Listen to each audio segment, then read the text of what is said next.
ಇರುವಂತ ಮಾನವರನ್ನು ರಕ್ಷಿಸಿ ಬೆಳಕಿನಡೆಗೆ, ಅಂದ್ರೆ ಅಂಧಕಾರ ಲೋಕದಲ್ಲಿ ಪಾಪದ ಅಂಧಕಾರ ತುಂಬಿದೆ. ಎಲ್ಲಿ ನೋಡಿದ್ರು ಪಾಪ ತುಂಬಿದೆ. ಈ ಅಂಧಕಾರದಿಂದ ನಿತ್ಯ ಜೀವಕ್ಕೆ ಅಂದ್ರೆ ಬೆಳಕಿನಡೆಗೆ ಯೇಸು ಸ್ವಾಮಿ ಏನಾಗಿದ್ದಾರೆ ಅಂದ್ರೆ ಆತನು ಹೇಳುವಂತ ಮಾತು ಬೆಳಕಾಗಿದ್ದಾರೆ, ಅಂದ್ರೆ ಲೋಕಕ್ಕೆ ಬೆಳಕು. ಮುಂದೆ ನೋಡಿಕೊಳ್ಳೋಣ. ಆತನು ಲೋಕದಲ್ಲಿ ಇದ್ದನು ಮತ್ತು ಲೋಕವು ಆತನ ಮೂಲಕವಾಗಿ ಉಂಟಾಯಿತು. ಆತನಿಂದ ಲೋಕವು ಉಂಟಾಗಿತ್ತು. ಅಂತ ಯಜಮಾನನು ಈ ಲೋಕಕ್ಕೆ ಬಂದಾಗ ಸ್ವಂತ ಜನರು, ಬೇರೆಯವ್ರದ್ದು ಪಕ್ಕಕ್ಕೆ ಇಡೋಣ ಪ್ರೇರ, ಸ್ವಂತ ಜನರು ಅನಿಸಿಕೊಂಡಂತ ಯಹೂದ್ಯರೇ ಯೇಸು ಸ್ವಾಮಿನ ಕಂಡುಹಿಡಿಯೋದಕ್ಕೆ ಆಗಲಿಲ್ಲ. ಆತನನ್ನ ಅರ್ಥ ಮಾಡ್ಕೊಳಕ್ಕಾಗಲ್ಲ. ಪೌಲನು ಹೇಳುವಂತ ಒಂದು ಅದ್ಭುತವಾದ ಮಾತು ಏನಂತಂದ್ರೆ, ಆತನನ್ನು ಅರಿಯುವುದೇ ಅಂದ್ರೆ ಅರ್ಥ ಮಾಡಿಕೊಳ್ಳುವುದೇ ಅತಿ ಶ್ರೇಷ್ಠವೆಂದು ಎಣಿಸುವನು ಅಂತ ಪೌಲನಾದಂತ ಭಕ್ತನು ಹೇಳುವಂತ ಮಾತೇನಂದ್ರೆ, ಕ್ರಿಸ್ತನನ್ನು ಅರಿಯುವುದೇ ಅಂದ್ರೆ ಅರ್ಥ ಮಾಡಿಕೊಳ್ಳುವುದೇ, ಆತನು ಯಾರಂತ ತಿಳಿದುಕೊಳ್ಳುವುದೇ ಅತಿ ಶ್ರೇಷ್ಠ, ಅಂದ್ರೆ ಶ್ರೇಷ್ಠಕ್ಕಿಂತ ಶ್ರೇಷ್ಠ, ಅತಿ ಶ್ರೇಷ್ಠವಾಗಿದೆ ಅಂತ ಹೇಳ್ತಂತೆ. ಅಂದ್ರೆ ಯೇಸು ಸ್ವಾಮಿಗೆ ಯಾಕೆ ಸ್ವಂತ ಜನರು ಅರ್ಥ ಮಾಡಿಕೊಳ್ಳಲ್ಲ ಅಂತ ನಾವು ವಾಕ್ಯದಲ್ಲಿ ನೋಡುವಾಗ ಹೋಗೋಣ ಪ್ರಿಯರೇ. ಮಾರ್ಕನ ಬರೆದ ಸುವಾರ್ತೆ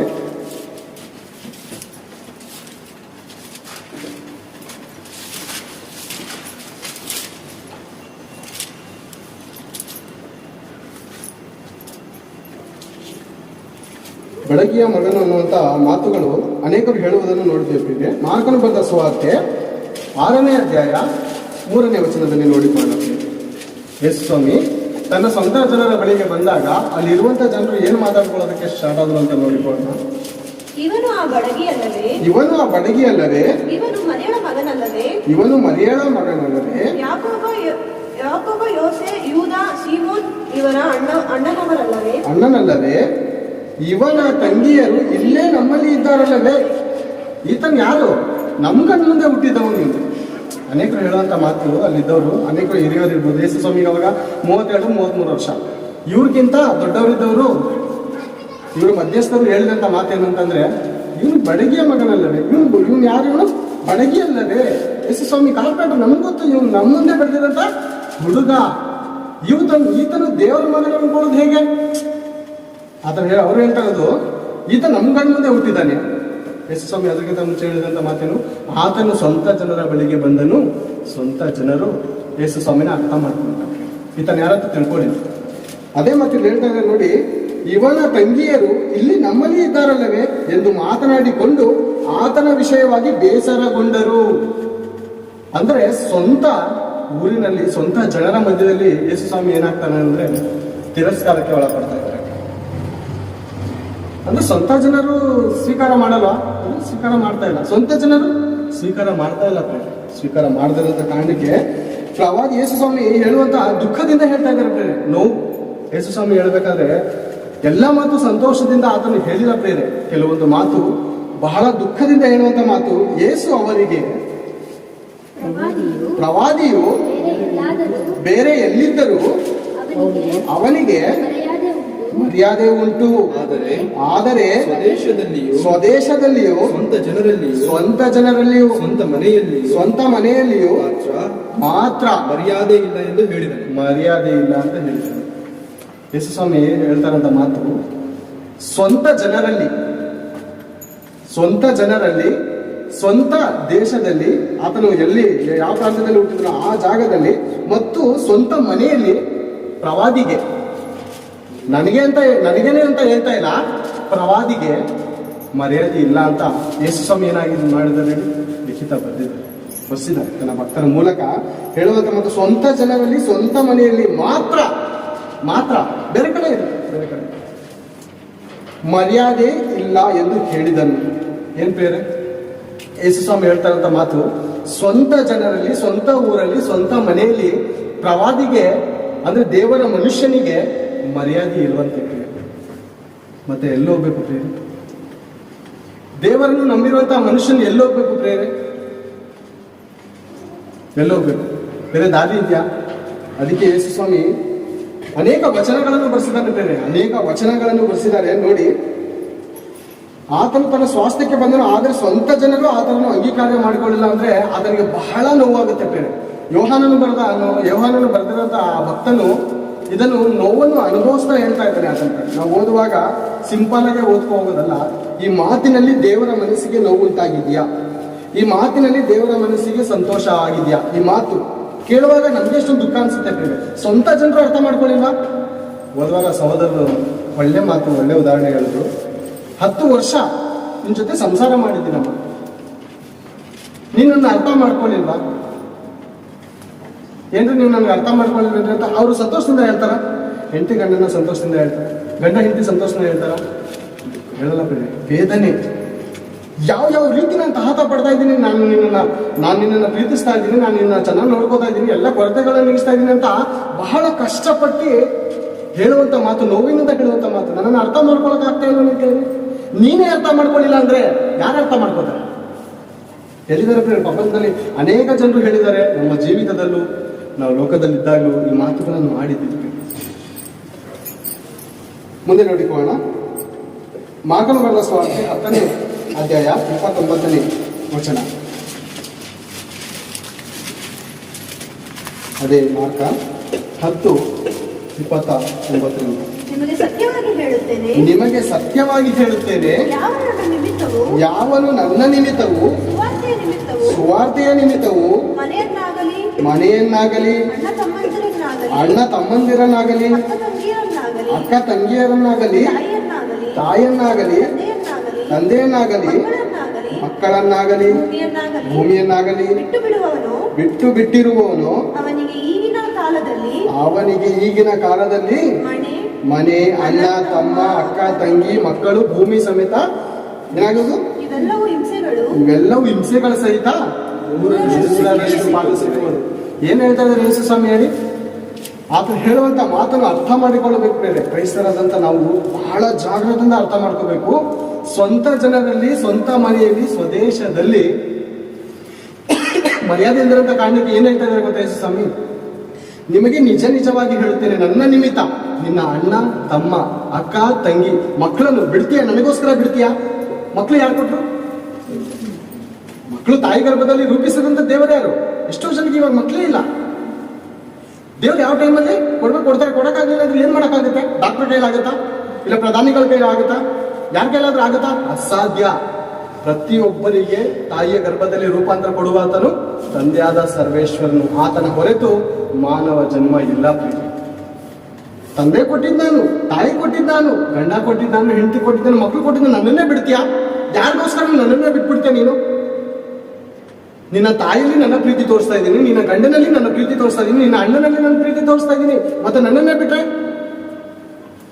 ಎಷ್ಟೋ ಜನ ಪ್ರಿಯರೇ ವಾಕ್ಯ ಸರಿಯಾಗಿ ಅರ್ಥ ಮಾಡಿಕೊಳ್ಳದೆ ಯಾವ ತಗೋತಾರೆ ಗೊತ್ತಾ? ವಿಮೋಚನೆ ಕಾಂಡ 20ನೇ ಅಧ್ಯಾಯದಲ್ಲಿ 13ನೇ ವಚನದಲ್ಲಿ ಆ ವಚನವನ್ನು ಹಿಡ್ಕೋತಾರೆ ಪ್ರಿಯರೇ. ಏನಂತ?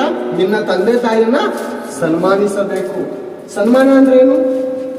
ದೇವರಿಗಿಂತ ಹೆಚ್ಚಾಗ ಅಂದ್ರೆ ಎಷ್ಟೋ ಜನ ಪ್ರಿಯರೇ ಇದೊಂದು ವಾಕ್ಯವನ್ನು ಹಿಡಿದುಕೊಂಡು ತಾಯಿ ಅನ್ಯಳಾಗಿರ್ತಾರೆ, ಮಗನು ದೇವ್ರ ಮಗನು ಅನ್ಯನಾಗಿರ್ತಾನೆ, ತಾಯಿ ಬೇರೆಯವರಾಗಿರ್ತಾರೆ. ಅಂತವ್ರಿಗೆ ವಚನ ಹೇಳೋದೇನು ಗೊತ್ತಾ? ನಿನ್ನ ಮಗನೇನಾದ್ರೂ ದೇವ್ರ ಕಡೆ ಬಂದಿಲ್ಲ ಅಂದ್ರೆ ಅವ್ನು ಹೇಳೋ ಕಡೆ ನೀನು ಹೋಗ್ಬೇಕಾ? ಇಲ್ಲ, ನೀನ್ ಅವನನ್ನು ಬಿಟ್ಟು ದೇವ್ರ ಕೆಲಸದಲ್ಲಿ ಇರ್ಬೇಕು. ಏನ್ ಬೇರೆ ಯೇಸು ಸ್ವಾಮಿ ಹೇಳೋದ ಮಾತು ಅರ್ಥ ಆಯ್ತಾ ಇದ್ದ ಪ್ರೇರೆ? ಎಷ್ಟು ಜನ ಈ ವಚನವನ್ನು ಹಿಡ್ಕೋತಾರೆ ಪ್ರೇರೆ? ಅದನ್ನ ವಚನವನ್ನು ಓದ್ಕೊಳ್ಳೋಣ. 20ನೇ ಅಧ್ಯಾಯ 12ನೇ ವಚನ. 20ನೇ ಅಧ್ಯಾಯ 12ನೇ ವಚನದಲ್ಲಿ ವಿಮೋಚನ ಖಂಡದಲ್ಲಿ ನಿನ್ನ ತಂದೆ ತಾಯಿಗಳನ್ನು ಸನ್ಮಾನಿಸಬೇಕು, ನಿನ್ನ ತಂದೆ ತಾಯಿಯನ್ನ ಸನ್ಮಾನಿಸಬೇಕು, ಸನ್ಮಾನಿಸಿದರೆ ನಿನ್ನ ದೇವರಾದ ಯೆಹೋವನು ನಿನಗೆ ಅನುಗ್ರಹಿಸುವ ದೇಶದಲ್ಲಿ ನೀನು ಬಹುಕಾಲ ಇರುವುದು. ಏನ್ ಇದು ಹೇಳುವಂತ ಮಾತು? ನಿನ್ನ ತಂದೆ ತಾಯಿ ಸನ್ಮಾನಿಸ್ಬೇಕು ಅಂದ್ರೆ ಲೋಕದಲ್ಲಿರೋರ್ಗ ಹೇಳ್ತಾವ್ರೆ ದೇವ್ರು, ಅಥವಾ ದೇವರಲ್ಲಿರೋರ್ಗೆ ಹೇಳ್ತಾ ಇದ್ದಾರ? ದೇವ್ರನ್ನ ನಂಬಿರೋರ್ಗೆ ಹೇಳ್ತಾ ಇದ್ದಾರ? ದೇವ್ರನ್ನ ನಂಬಿರೋರ್ಗೆ ಹೇಳ್ತಾ ಇದ್ದಾರೆ. ನಿನ್ನ ತಂದೆ ತಾಯಿ ದೇವ ಭಕ್ತರಾಗಿದ್ದಾಳ, ನನ್ನ ಮಾರ್ಗದಲ್ಲಿ ನಡೆಯೋದಕ್ಕೆ ನಿಮಗೆ ಪ್ರೋತ್ಸಾಹ ಪಡಿಸ್ತಾ ಇದ್ದಾಳ, ಅವ್ರ ಮಾತನ್ನ ಕೇಳು, ಇನ್ನೂ ಭಕ್ತನಾಗು, ನೀತಿವಂತನು ಇನ್ನೂ ನೀತಿಯನ್ನು ಅನುಸರಿಸಲಿ. ಹೌದಲ್ವಾ? ಆತಳು ನೀತಿವಂತನು, ಆತಳ ಮಾತನ್ನು ಕೇಳಿದಂತ ಮಗನು ನೀನೇನ್ ಮಾಡ್ಬೇಕು? ಇನ್ನೂ ನೀತಿಯನ್ನು ಅನುಸರಿಸಬೇಕು. ಆತಳು ಅನೀತಿವಂತಳು, ದೇವರನ್ನು ಗೊತ್ತಿಲ್ಲ, ನಿನ್ನ ಮಗನು ದೇವ್ರ ಬಗ್ಗೆ ಗೊತ್ತಿಲ್ಲ, ನೀನ್ ಇವನ್ ಮಾತನ್ನು ಕೇಳಿದ್ರೆ ಏನಾಗ್ತೀನಿ? ನೀತಿವಂತನಾಗ್ತೀಯ. ಆತಳು ನೀತಿವಂತನ ಮಾತನ್ನು ಅನೀತಿವಂತನ ಕೇಳಕ್ಕಾಗುತ್ತಾ? ಅನೀತಿವಂತನ ಮಾತು ಕೇಳಬಾರ್ದು. ನೀತಿವಂತನ ಮಾತು ಕೇಳಿದ್ರೆ ಏನಾಗುತ್ತೆ? ನಾವು ದೇವರ ಕಡೆ ನಡೆಯೋದಕ್ಕೆ ಇನ್ನೂ ಏನಾಗುತ್ತೆ, ಉತ್ಸಾಹ ಆಗುತ್ತೆ ಪ್ರಿಯರೇ. ಒಬ್ಬ ಕುರುಡನು ಮತ್ತೊಬ್ಬ ಕುರುಡನಿಗೆ ದಾರಿ ತೋರಿಸೋದಕ್ಕಾಗಲ್ಲ, ಇಬ್ರು ಕುಣಿಲ್ ಬಿಡ್ತಾರೆ. ಎಷ್ಟೋ ಜನ ಈ ವಾಕ್ಯವನ್ನು ಹಿಡಿದುಕೊಂಡು ಪ್ರಿಯರೇ ಫೇಸ್ಬುಕ್ ಅಲ್ಲಿ ಅನೇಕ ಪ್ರಶ್ನೆಗಳು ಬರುತ್ತೆ, ಈ ರೀತಿ ಹೇಳಿದಾರಲ್ಲ ದೇವರು ಅಂತ. ಹಾಗಂತ ಹೇಳಿದಂತ ದೇವ್ರನ್ನ ಬಿಟ್ಟು ಹೋಗಂತ ಹೇಳ್ತಾರೆ. ಯೇಸು ಸ್ವಾಮಿ ಹೇಳ್ತಾರೆ, ಅವ್ರನ್ನ ಬಿಡು, ನನ್ನನ್ನು ಬಿಡ್ಬೇಡ. ಇವರಿಂದ ನೀನಲ್ಲ, ನನ್ನಿಂದ ನೀನು. ಈ ಲೋಕಕ್ಕೆ ಬರೋದಕ್ಕೆ ಕಾರಣ ಏನು ಪ್ರಿಯರೇ? ಈ ಲೋಕಕ್ಕೆ ಯೇಸು ಸ್ವಾಮಿ ಒಂದು ಅದ್ಭುತವಾದ ಮಾತು ಹೇಳ್ತಾರೆ ಬೇರೆ, ಅದ್ಭುತವಾದ ಮಾತು. ಇಬ್ರಿಯರ ಪತ್ರಿಕೆಯಲ್ಲಿ ಆ ಮಾತನ್ನು ನೋಡ್ಕೋಬಹುದು ನಾವು. ದೇವರೇ, ಯಜ್ಞ ನೈವೇದ್ಯಗಳು ನಿನಗೆ ಇಷ್ಟವಾಗಿರಲಿಲ್ಲ, ನನಗೆ ಒಂದು ದೇಹವನ್ನು ಸಿದ್ಧ ಮಾಡಿದ್ದು. ಏನು ದೇವರು ಸಿದ್ಧ ಮಾಡಿದ್ದಾರೆ? ಒಂದು ದೇಹವನ್ನು ಸಿದ್ಧ ಮಾಡಿದ್ದಾರೆ ಪ್ರಿಯರೇ. ನೀವು ಈ ಲೋಕಕ್ಕೆ ಬರ್ಬೇಕಂದ್ರೆ ಬಂದಿಲ್ಲ, ನಿಮ್ಮ ತಾಯಿ ಅಂದುಕೊಂಡ್ರೆ ಬಂದಿಲ್ಲ, ನಿಮ್ಮ ತಂದೆ ಅಂದುಕೊಂಡ್ರೆ ಬರಲಿಲ್ಲ, ಡಾಕ್ಟರ್ ಅಂದುಕೊಂಡಿದ್ದಕ್ಕೆ ಬರಲಿಲ್ಲ, ಸ್ವತಃ ದೇವರು ಅಂದುಕೊಂಡಿದ್ದಕ್ಕೆ ಈ ಲೋಕಕ್ಕೆ ನಾವು ಬಂದಿದ್ದೀವಿ ಪ್ರಿಯರೇ. ಇದು ಸತ್ಯ, ಇದು ಸತ್ಯ. ಸ್ವತಃ ದೇವರು ತಾಯಿ ಗರ್ಭದಲ್ಲಿ ನೀವು ಉಂಟಾಗ್ಬೇಕು, ಆ ಪಿಂಡವಾಗಿ ನೀವು ಮಾರ್ಪಡ್ಬೇಕು ಅಂತ ದೇವರ ಚಿತ್ತ ಇದೆ. ತಂದೆ ತಾಯಿ ಚಿತ್ತ ಅಲ್ಲ, ತಂದೆ ತಾಯಿ ಚಿತ್ತ ಅಲ್ಲ, ಡಾಕ್ಟರ್ ಚಿತ್ತ ಅಲ್ಲ, ಯಾರಿಂದಲೂ ಅಸಾಧ್ಯ.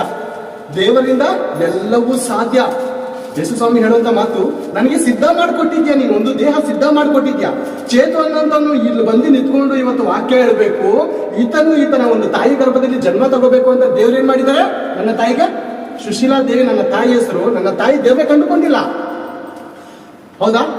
ಅವರು ಕಂಡುಕೊಂಡಂತೆ ಇದ್ರು, ನಾನು ಕಂಡುಕೊಂಡಿದ್ದೇನೆ ಅಂದ್ರೆ ಸಿದ್ಧ ಮಾಡಿದಾರು ನನ್ನ ದೇವರು. ಇವತ್ತು ನಿಮ್ಮ ತಂದೆ ತಾಯಿಗಳು ದೇವ್ರನ್ನ ನಂಬಿಲ್ಲ, ದೇವ್ರನ್ನ ಕಂಡುಕೊಂಡಿಲ್ಲ, ಆದ್ರೆ ನೀವಿಲ್ಲಿ ಏನಾಗಿದ್ದೀರಾ? ನಿಂತಿದ್ದೀರಾ. ಎಂತಕ್ಕೋಸ್ಕರ? ದೇವರ ರಾಜ್ಯ ಕಟ್ಟೋದಕ್ಕೋಸ್ಕರ. ನಮ್ಮ ತಂದೆ ತಾಯಿ ರಾಜ್ಯನೋ, ನಮ್ಮ ಅಣ್ಣ ತಂದೆ ರಾಜ್ಯನೋ, ನಮ್ಮ ಅಕ್ಕ ತಂಗಿ ರಾಜ್ಯ ಕಟ್ಟೋದಕ್ಕಲ್ಲ, ದೇವರ ರಾಜ್ಯವನ್ನು ಕಟ್ಟುವುದಕ್ಕೋಸ್ಕರ ಪ್ರತಿಯೊಂದು ಮಾನವರ ಗರ್ಭದಲ್ಲಿ ರೂಪಾಂತರಗೊಳಿಸಿ ದೇವರು ಈ ಲೋಕದಲ್ಲಿ ನಮ್ಮನ್ನು ಕರೀತಾ ಇದ್ದಾನೆ ಪ್ರಿಯರೇ. ಸತ್ಯ ಇದು. ಅರ್ಥ ಮಾಡ್ಕೋಬೇಕಾಗಿರೋದು ಬಹಳ ಪ್ರಾಮುಖ್ಯ. ನನ್ನ ತಾಯಿಯೇ ಸರ್ವಸ್ವ, ನನ್ನ ತಂದೆಯೇ ನನಗೆ ಸರ್ವಸ್ವ, ಅವ್ರನ್ನ ಸನ್ಮಾನಿಸಿದ್ರೆ ಬಹುಕಾಲ ಬದುಕ್ತೀವಿ ಅಂತ ದೇವರು, ಅದೇ ದೇವ್ರು ಹೇಳ್ತಾ ಇದ್ದಾರೆ. ಆ ದೇವ್ರು ನೀನು ಅರ್ಥ ಮಾಡ್ಕೊಳ್ಳೋ ರೀತಿ ಸರಿಗಿಲ್ಲ ಅಷ್ಟೇ. ಅನೇಕರು ಪ್ರಿಯರೇ, ನನ್ನ ತಾಯಿ ದೇವ್ರ ಕಡೆ ಬರ್ತಾ ಇಲ್ಲ ಅಂದ್ರೆ ನಾನೇನು ಬರೋಕ್ಕಾಗುತ್ತೆ, ತಾಯಿ ತಂದೆನ ಸನ್ಮಾನಿಸು ಅಂತ ಹೇಳಿದ್ರಲ್ಲ ಅಂತ ಇಂಥ ಮೂಢತ್ವದಲ್ಲಿ ಇದ್ದಾರೆ ಪ್ರಿಯರೇ. ಮೂಢತ್ವದಲ್ಲಿ ದೇವ್ರು ಏನ್ ಮಾಡ್ತಾರೆ ಗೊತ್ತಾ? ನನಗಿಂತ ಹೆಚ್ಚಾಗಿ ನೀವು ಯಾರನ್ನು ಪ್ರೀತಿಸಿದ್ರೆ ಏನ್ ಮಾಡ್ತಾರೆ ಹೇಳಿ? ದೇವ್ರು ಹೇಳಿರುವಂತ ಮಾತೇನು ಗೊತ್ತಾ? ನನಗಿಂತ ಹೆಚ್ಚಾಗಿ ನೀವು ಯಾರನ್ನು ಪ್ರೀತಿಸಿದ್ರೆ ನೀವು ನನಗೆ ಯೋಗ್ಯರಲ್ಲ. ದೇವ್ರು ಒಂದು ಮಾತು ಅರ್ಥ ಮಾಡಿಕೊಳ್ಳೋಣ ಪ್ರಿಯರನ್ನು, ಹೇಳುವಂತ ಮಾತು ಜಾಗ್ರತೆಯಿಂದ ಕೇಳಿ.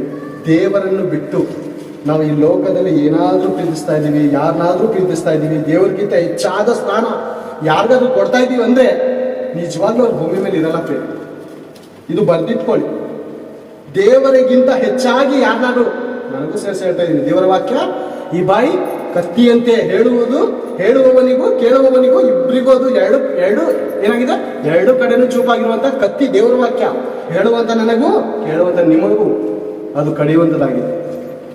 ನಾನಾಗಲಿ ನನ್ನ ಮಗನನ್ನ ಹೆಚ್ಚಾಗಿ ಪ್ರೀತಿಸ್ನಾ, ನನ್ನ ಹೆಂಡತಿ ನಾನು ಹೆಚ್ಚಾಗಿ ಪ್ರೀತಿಸ್ನಾ, ನನ್ನ ತಂಗಿ ನಾನು ಹೆಚ್ಚಾಗಿ ಪ್ರೀತಿಸ್ನಾ ದೇವ್ರ ಬಿಟ್ಟು?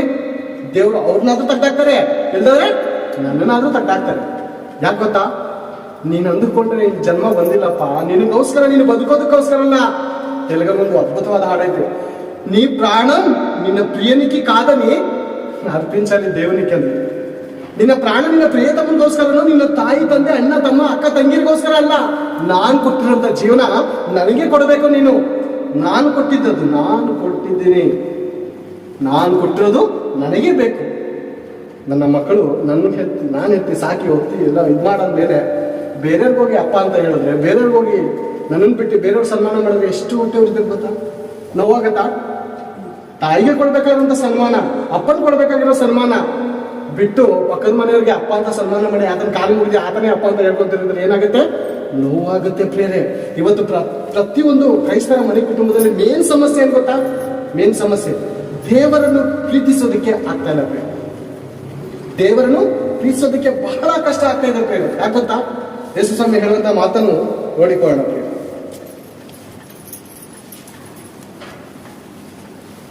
ಫಿಲಿಪಿ 2:21.